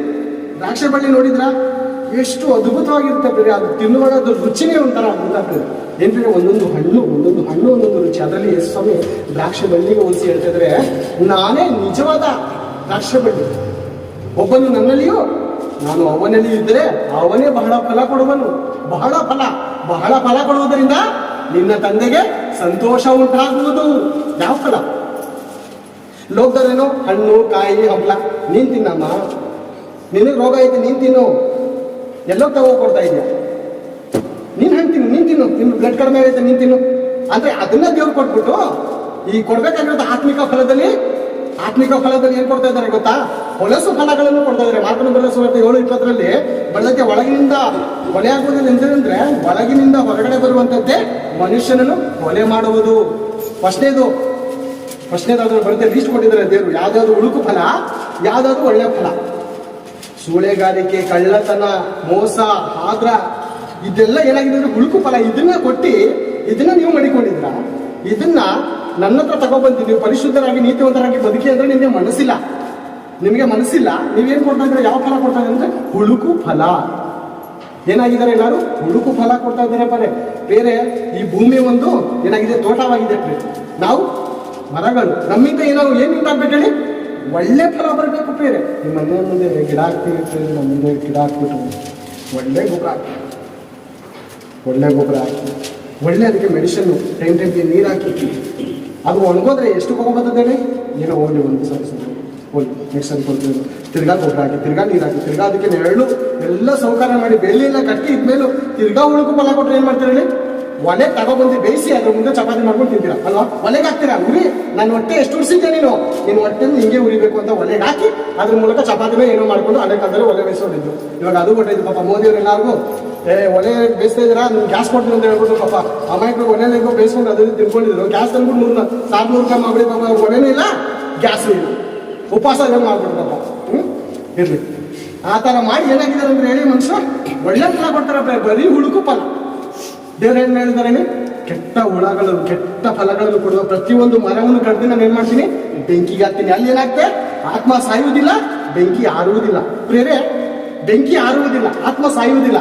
ಈ ಲೋಕದಲ್ಲಿ ಏನೋ ಹೊಟ್ಟೆವರಿ ಬಂದ್ರೆ ಡಾಕ್ಟರ್ ತಗೊಂಡಿದ್ವಿ, ಡಾಕ್ಟ್ರೇ ಹೊಟ್ಟೆವರಿ ಏನಾಗ್ಬೇಕು? ಗ್ಲೂಕೋಸ್ ಹಾಕಿ. ಒಂದ ಆಗಿಲ್ಲ ಇನ್ನೊಂದು ಹಾಕಿ ಗ್ಲೂಕೋಸ್ ಮೇಲೆ ಗ್ಲೂಕೋಸ್ ತುರ್ತಾರೆ ಬೇರೆ. ಅಲ್ಲಿ ಯಾರು ಇರ್ತಾರೆ ನರಕದಲ್ಲಿ? ಅವ್ನು ಡಾಕ್ಟರ್ ಯೇಸು ಕ್ರಿಸ್ತನ ನಂಬಿ ಆತ್ಮರಕ್ಷಕರಿಂದ ಅಂಗೀಕಾರ ಮಾಡಿಲ್ಲ ಅಂದ್ರೆ ಅವನೇ ಬೆಂಕಿ ಕೇಳಲ್ಲ ಓದಾಡ್ತಾ ಇರ್ತಾನೆ. ಅವ್ರ ಹತ್ರ ಹೋಗಿ ಏನ್ ಕೇಳ್ತಾರ ನೀವು? ಗ್ಲೂಕೋಸ್ ಇರಲಿ, ಒಂದ್ ತೊಟ್ಟು ನೀರು ಸಿಗಲಿಲ್ಲ ಐಶ್ವರ್ಯವಂತನಿಗೆ. ಗ್ಲೂಕೋಸ್ ದೂರ ಮಾತದು. ಒಂದ್ ತೊಟ್ಟು ಒಂದು ಹನಿ ನೀರು ಸಿಗಲ್ಲ ನರಕದಲ್ಲಿ. ಬೆಂಕಿನೇ ನೀರು ಆರ್ಸಕ್ಕಾಗತ್ತಾ?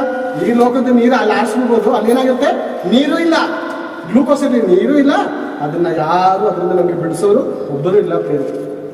ಅದಕ್ಕೆ ನಾವು ಏನ್ ಮಾಡ್ಬೇಕಂದ್ರೆ, ನಾನು ನನ್ನ ಮನೆಯವರು, ಯಾರು ಹೇಳಿದ್ರು? ಯೆಹೋಶುವ. ಎಂತ ಅದ್ಭುತವಾದ ಮಾತು. ನಾನು ನನ್ನ ಮನೆಯವರು ಯೆಹೋವನನ್ನೇ ಸೇವಿಸುವರು, ಯೆಹೋವನನ್ನೇ, ತಂದೆಯಾದ ಪರಮಾತ್ಮನನ್ನೇ ಸೇವಿಸುವ. ಅದನ್ನು ಬಿಟ್ಟು ಯಾರು ಸೇವಿಸ್ಬೇಕಂತ ಇದ್ದೀರಾ? ಯಾರು ನಿಮ್ಮನ್ನ ಕಾಪಾಡ್ತಾರೆ? ನಿಮ್ಮ ಆತ್ಮಕ್ಕೆ ಯಾರು ರಕ್ಷಣೆ ಕೊಡ್ತಾರೆ? ಯಾರನ್ನ ನೀವು ಕಾಪಾಡೋದು? ಯಾರು ಹತ್ರ ಬರ್ತಾ ಇದ್ದೀರಾ ನೀವು? ಎಲ್ಲಿ ಹೋಗ್ತಾ ಇದ್ದೀರಾ? ನಿಮ್ಗೆ ಯಾರು ಕಾಪಾಡೋರು? ಯಾರು ಇಲ್ಲ. ನನ್ನ ಹತ್ರ ಬನ್ನಿ.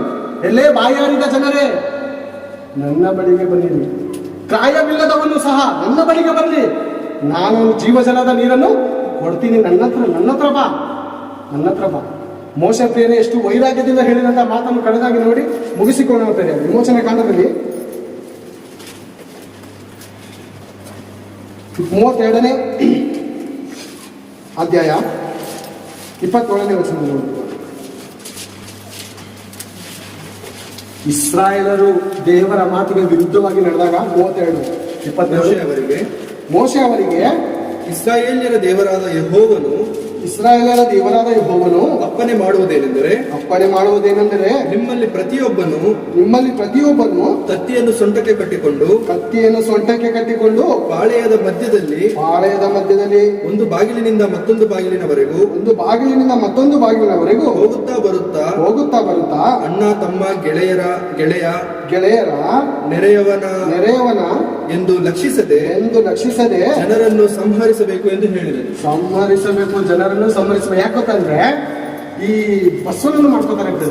ನಮ್ಮ ಮೋಶೆ ಸೆನಾಯಿ ಬೆಟ್ಟಕ್ಕೆ ಹೋಗಿ ದೇವರ 2 ಆಜ್ಞೆಗಳನ್ನು ಪಟ್ಟಿಗಳಲ್ಲಿ ಹಲಿಗೆಗಳಲ್ಲಿ ಬರ್ಸ್ಕೊ ಬಂದಾಗ ಜನರು ಏನ್ ಮಾಡೋದಂದ್ರೆ ತಿನ್ನೋದಕ್ಕೂ ಕುಡಿಯೋದಕ್ಕೂ ಸ್ಟಾರ್ಟ್ ಆಗೋದಂತ ಬೇರೆ. ನಾವು ವಾರ ಯಾಕೆ ಕುಡ್ಬೇಕು ಹೇಳಿ? ದೇವರ ಬಳಿಗೆ ಯಾಕೆ ಕುಡ್ಬೇಕು ಹೇಳಿ? ದೇವ ಸೇವಕರ ಮಾತನ್ನು ಯಾಕೆ ಹೇಳ್ಬೇಕು ಹೇಳಿ?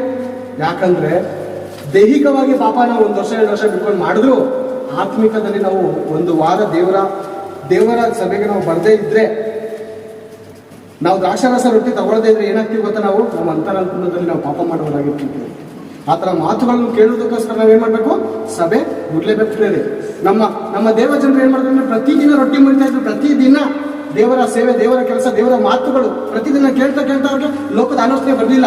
ಶುದ್ಧರಾಗಿ ದೇವ್ರ ಕಡೆ ಸೇರ್ಕೊಂಡಿರ್ತಾರೆ. ನಾವು ಏನ್ ಮಾಡ್ಬೇಕು? ಪ್ರತಿದಿನನೂ ದೇವರ ವಾಕ್ಯದಲ್ಲಿ ಹೇಳ್ಬೇಕು. ಮೋಸ ಹೇಳುವಂತ ಮಾತಿಲ್ಲಿ ದೇವ ಜನರು ದೇವರಿಗೆ ದ್ರೋಹ ಮಾಡಿದ್ರು. ಬಸವನನ್ನು ಮಾಡಿಕೊಂಡು ಜೀವ ಸ್ವರೂಪನಾದ ದೇವರನ್ನು ಪಕ್ಕಕ್ಕೆ ಇಟ್ಟಾಗ ಹೇಳಿದಂತ ಮಾತಿರ್ಬೇಕ ಮೋಸ ಸೊಂಟಕ್ಕೆ ಏನ್ ಮಾಡಿ ಕತ್ತಿನ ಕಟ್ಕೊಂಡ್ರಿ. ಈ ನಮಖರಂ ಈ ಲೋಕದಲ್ಲಿ ಏನಂತಾರೆ ಗೊತ್ತಾ? ನಮಖರಂ ಅಂದ್ರೆ ದ್ರೋಹಿ ನನ್ನ ಮಕ್ಕಳಿಗೆ ಕತ್ತರಿಸಿ ಇವ್ರು ಬದುಕಬಾರ್ದು. ಇವರು ಯಾಕೆ ದೇವರಿಗೆ ದ್ರೋಹ ಮಾಡ್ತಾ ಇದ್ದಾರೆ? ಮನುಷ್ಯರಿಗಲ್ಲ ಬೇರೆ, ದೇವರಿಗೆ ದ್ರೋಹ. ಮೋಶೆ ಅಲ್ಲಿರೋಂಥ ಲೇವಿ ಗೋತ್ರದವ್ರು ಬಂದ್ರು ಬೇರೆ. ಲೇವಿ ಗೋತ್ರದವ್ರು ಬಂದಾಗ ಸೊಂಟಕ್ಕೆ ಕತ್ತಿ ಇಟ್ಕೊಂಡು ಏನ್ ಮಾಡಿದ್ರೆ ಹೇಳಿ? ಅಣ್ಣ ತಮ್ಮ ಅಕ್ಕ ತಂಗಿ ನೆರೆಯವರು ನೆಂಟರು ನನ್ನ ಸಂಬಂಧಿಕರು, ಅಯ್ಯೋ ಇವ್ರು ನನ್ನ ಮಗನಿಗೆ ಮದುವೆ ಮಾಡ್ಬೇಕಂತ ಇದ್ದೀನಿ, ಅವ್ರನ್ನ ಸಾಯಿಸ್ಬಿಡ್ತೀಯ, ಅಯ್ಯೋ ನನ್ನ ಮಗ ವೇಸ್ಟ್ ಆಗೋಯ್ತಾನೆ ಅಂತ ನೋಡ್ಲಿಲ್ಲ. ಕತ್ತರಿಸಿ ಎಲ್ಲಾರ್ನು ಚಿಂತೆ ಮಾಡಿದ್ರು. ಯಾಕೆ ಗೊತ್ತಾ? ದೇವರಿಗೆ ದ್ರೋಹ ಬಗೆದ್ರೆ ನಾನ್ ಕೊಂದಾಕ್ಲಿಲ್ಲ ಅಂದ್ರೆ ದೇವರೇ ಕೊಂದಾಕ್ತೇನೆ ಎಲ್ಲೋ ಅಂತ. ಅದಕ್ಕೆ ದೇವ್ರ ಬಗ್ಗೆ ನಾನು ಕೊಂದಾಕಿ ನೀತಿವಂತನಾಗಿದ್ರೆ ಸರಿ ಅಲ್ಲ. ಈ ದಿನ ನಾವು ಮಗಂತ ನೀವು ಮಚ್ಚು ಕತ್ತಿಗಳು ಎತ್ಕೊಂಡು ನಿಮ್ಮ ಹೆಂಡತಿರ್ನ ನಿಮ್ಮ ಗಂಡರನ್ನ ನಿಮ್ಮ ಅಕ್ಕದಾಗಿನ ಕಡ್ದಾಕ್ಬೇಡಿ. ದೇವ್ರು ಏನ್ ಹೇಳಿದ್ರೆ ಅವ್ರ ಮನಸ್ಸಲ್ಲಿ ಅವ್ರು ಪ್ರೀತಿಸಿ, ಅವ್ರು ಬೇಕಾಗಿದ್ದ ಕೊಡಿ, ಅವ್ರನ್ನ ಪೋಷಿಸಿ. ಆದ್ರೆ ದೇವರ ವಾಕ್ಯಕ್ಕೆ ಪ್ರಾಮುಖ್ಯವಾಗಿ ದೇವರಿಗೆ ಕೊಡಬೇಕಾಗಿರುತ್ತ ಸ್ಥಾನದಲ್ಲಿ ದೇವರಿಗೆ ಇಳಿಸಿ, ಅವ್ರಿಗೆ ಕೊಡಬೇಕಾಗಿರುತ್ತ ಮರ್ಯಾದೆ ಅವ್ರು ಕೊಡಿ. ದೇವರಿಗಿಂತ ಹೆಚ್ಚಾಗಿ ನಾವು ಯಾರನ್ನು ಪ್ರೀತಿಸಬಾರ್ದು. ಪ್ರೀತಿ ಮಾಡೋಣ, ಎಲ್ಲರೂ ಪ್ರೀತಿ ಮಾಡೋಣ. ದೇವರಿಗೆ ಆತ್ಮಿಕದಲ್ಲಿ ದೇವರನ್ನು ಘನಪಡಿಸೋಣ. ಶಾರೀರಿಕವಾಗಿ ನಮ್ಮ ಸಹೋದರರು, ನಮ್ಮ ಹೆಂಡತಿ, ನಮ್ಮ ಮಕ್ಕಳಿಗೆ ಏನ್ ಮಾಡೋಣ? ಶಾರೀರಿಕವಾಗಿ ಅವ್ರನ್ನ ಪ್ರೀತಿಸಿ ಅವ್ರನ್ನೂ ಪರಲೋಕದ ಕಡೆ ನಡೆಸೋಣ. ಮನೆ ಕುಟುಂಬದಲ್ಲಿ ದೇವರ ಕೆಲಸ ಮಾಡ್ಬೇಕಾದ್ರೆ ಅವ್ರಿಗೆ ಅಡ್ಡಿ ಮಾಡಬೇಡಿ. ಬೇರೆ ಯೇಸುಸ್ವಾಮಿ ಹೇಳುವುದು ಅದ್ಭುತವಾದ ಮಾತು. ಈ ಚಿಕ್ಕವರಲ್ಲಿ ಯಾರಿಗಾದ್ರೂ ಅಡ್ಡಿಯಾದವನ ಗತಿಯನ್ನು ಏನು ಹೇಳಲಿ? ಅವನಿಗೆ ಬೀಸುವ ಕಲ್ಲನ್ನು ಕಟ್ಟಿ ಕಲ್ ಕಟ್ಟಬೇಕಂತ ಈಜಾಡಕ್ಕೆ ಆಗ್ಬಾರ್ದು. ಅವನು ದಪ್ಪ ಕಲ್ ಕಟ್ಟಿ ಬಾವಿ ಒಳಗೆ ತಳ್ಬಿಡ್ಬೇಕು. ಈಜೋಡೆ ಕಲ್ನಾಡ್ತಾ ಮಾಡ್ಬೇಕು. ಸುಸ್ತಾಗಿ ಅಲ್ಲೇ ಸುತ್ತಬೇಕು. ದೇವರ ಕೆಲಸಕ್ಕೆ ಅಡ್ಡಿ ಬರುವಂತ ಪ್ರತಿಯೊಬ್ಬರ ಮನಸ್ಸಲ್ಲಿ ಸಮಾಧಾನ ಇರಬೇಕು. ಮನಸ್ಸಲ್ಲಿ ಸಮಾಧಾನ ಇರ್ತದೆ, ನಿಜವಾಗಿ ಇರ್ತದೆ. ಯಾಕಂದರೆ ದೇವರ ಕೆಲಸ ಮಾಡ್ತಾರೆ, ದೇವರಿಗೋಸ್ಕರ ಬದುಕ್ತಾ ಇರ್ತಾರೆ, ದೇವರಿಗೋಸ್ಕರ ಸಹಾಯ ಮಾಡ್ತಾ ಇರ್ತಾರೆ, ದೇವರಿಗೋಸ್ಕರ ಕಷ್ಟಪಡ್ತಾ ಇರ್ತಾರೆ. ಅನೇಕರು ಕಷ್ಟಪಡ್ತಾ ಇರ್ತಾರೆ. ಅದನ್ನು ನನ್ನ ಪರಿಸ್ಥಿತಿ ಹೀಗಿದೆ, ನನ್ನ ಜೀವನ ಹೀಗಿದೆ ಅಂತ ನಾವು ಯಾವತ್ತೂ ಯೋಚನೆ ಮಾಡಬಾರ್ದು. ನಿನ್ನ ಹೆಂಡತಿ ದೇವ್ರಿಗೋಸ್ಕರ ಬದುಕ್ತಾ ಇದ್ದಾಳೆ, ನಿನ್ನ ಮಗಳು ದೇವ್ರಿಗೋಸ್ಕರ ಬದುಕ್ತಾ ಇದ್ದಾನೆ, ಪರಲೋಕ ಸಂಪಾದನೆ ಮಾಡ್ತಾ ಇದ್ದಾನೆ. ಈ ಲೋಕದಲ್ಲಿ ಏನೇ ಸಂಪಾದನೆ ಇಲ್ಲದೆ ಇರ್ಬೋದು, ಮನೆ ಇಲ್ವಾ, ದೇವ್ರ ಸ್ತೋತ್ರ. ಏನು ಸ್ಥಿತಿಲಿಲ್ವಾ, ದೇವ್ರ ಸ್ತೋತ್ರ ಅಂತ ಹೇಳೋದು. ಪರಲೋಕದಲ್ಲಿ ಮನೆ ಯಾರು ಕೊಡ್ತಾರೆ ಹೇಳಿ? ರೋಡ್ ಪಕ್ಕ ಸೈಟ್ ಇದ್ದವ್ರಿಗೆ ಹಿಡಿಯೋಕೆ ಆಗಲ್ಲ. ಏನು ಆತನೇ ಕಳ್ಕೊಂಡು ಸತ್ತೋದಾಗ ಚಟ್ಟು ಸಮೇತ ಅದ್ರ ಪೀಸ್ ಸಮೇತ ಈ ಕಲಂಗಡಿಯನ್ನು ಕಟ್ ಮಾಡಿ ಕೊಡ್ತಾರೆ ಗೊತ್ತಾ? ಟೇಸ್ಟ್ ನೋಡ್ತೀರಾ ಸರ್? ಅಂತ ಕಟ್ ಮಾಡ್ಬಿಟ್ಟು ಅಷ್ಟೇ ಎತ್ಕೊಡ್ತಾನೆ. ಇವನೇನು ಕಟ್ ಮಾಡ್ಕೊಂಡು ಅದೇ ರೀತಿ ಪರಲೋಕಕ್ಕೆ ಸ್ವರ್ಗಕ್ಕೆ ಹೋಗ್ಬಿಡಂಗೆ ಸಾಯ್ತಾ ಇರ್ತಾರೆ. ಬಿಟ್ಬಿಟ್ಟೆ ಹೋಯ್ತಾನೆ ಇಲ್ಲಿ. ಅದು ಯಾರ ಪಾಲಾಗ್ಬೋದು ಅವನಿಗೆ ಗೊತ್ತಿಲ್ಲ ಅಂತ ಕಳೆವಾರದ ವಾಕ್ಯ ಕೇಳಿದಲ್ವ? ಆಸ್ತಿಯನ್ನು ಕೂಡಿಸಿದ ಸ್ಥಿತಿ ಅದು ಯಾರ ಪಾಲಾಗೋದಂತ ಅವನಿಗೆ ಗೊತ್ತಿಲ್ಲ. ನಮ್ಮ ಆಸ್ತಿ ಏನಾಗಿದೆ ಅಂತ ನಮ್ಗೆ ಚೆನ್ನಾಗಿ ಗೊತ್ತಿದೆ, ನಮಗೂ ಚೆನ್ನಾಗಿ ಗೊತ್ತಿದೆ. ಕ್ರೈಸ್ತರಾದಂಥ ನಾವು ಅಸ್ಥಿವಾರದ ಮೇಲೆ ಕಟ್ಟೋಣ. ಅಲ್ಲಿ ಕಳ್ಳನ್ನು ಕದ್ದುಕೊಳ್ಳುವುದಿಲ್ಲ, ಹಾಳು ಮಾಡುವುದಿಲ್ಲ. ಆ ಪರಲೋಕದ ಮೇಲೆ ನಾವು ನಮ್ಮ ಮನಸ್ಸನ್ನು, ನಮ್ಮ ಕಣ್ಣನ್ನು, ಮೇಲಾದವುಗಳನ್ನು ನಾವು ಹುಡ್ಕೊಳ್ಳೋಕೆ. ಭೂ ಸಂಬಂಧವಾದದ್ದು ಬೇಡ ಪ್ರೇರ, ಒಂದು ದಿವಸ ನಾಶವಾಗುತ್ತೆ. ಇದ್ದವರು ಕಳ್ಕೊಂಡಿರೋ ಸ್ಥಿತಿ ಭಯಂಕರ ಸ್ಥಿತಿ ಇದೆ. ಅವ್ರು ನೋವು ತುಂಬ ಇದ್ದವರು ಕಳ್ಕೊಂಡ್ಬಿಟ್ಟವ್ರು. ಏನು ಇಲ್ದಾರೆ, ಏನು ಇರಲಿಲ್ಲ. ನಾನು ಆಲ್ರೆಡಿ ಹಿಂಗೆ ಬಂದೆ, ತಾಯಿ ಗರ್ಭದಲ್ಲಿ ಹೇಗೆ ಬಂದನು ಹಾಗೆ ಹೋದನು ಅಂತ ಯೋಬನ ಥರ ನಾವು ಆಲೋಚನೆ ಮಾಡಿದ್ರೆ ನಮ್ಮ ಜೀವಿತವನ್ನು ದೇವ್ರ ಮುಂದೆ ನಾವು ಹೆಚ್ಚಾಗಿ ನಾವು ಭಕ್ತರಾಗಿರೋದಕ್ಕೆ ಸಾಧ್ಯವಾಗುತ್ತೆ. ನಾವು ಹೆಚ್ಚಾಗಿ ದೇವ್ರನ್ನ ಪ್ರೀತಿಸೋಣ, ನಮ್ಮ ಮನೆಯವ್ರನ್ನ ಪ್ರೀತಿಸೋಣ. ದೇವ್ರಿಗೆ ಹೆಚ್ಚಾಗಿ ಬೇಡ. ದೇವ್ರ ಕೆಲಸ ಮಾಡೋರು ದೇವ್ರ ಕೆಲಸ ಮಾಡಲಿ, ದೇವ್ರ ನಮ್ಮನ್ನು ಘನಪಡಿಸಲಿ ಎಂದು 2 ಮಾತುಗಳನ್ನು ಹೇಳಿ ನನ್ನ ಮಾತನ್ನು ಮುಗಿಸ್ತಾ ಇದ್ದೀನಿ.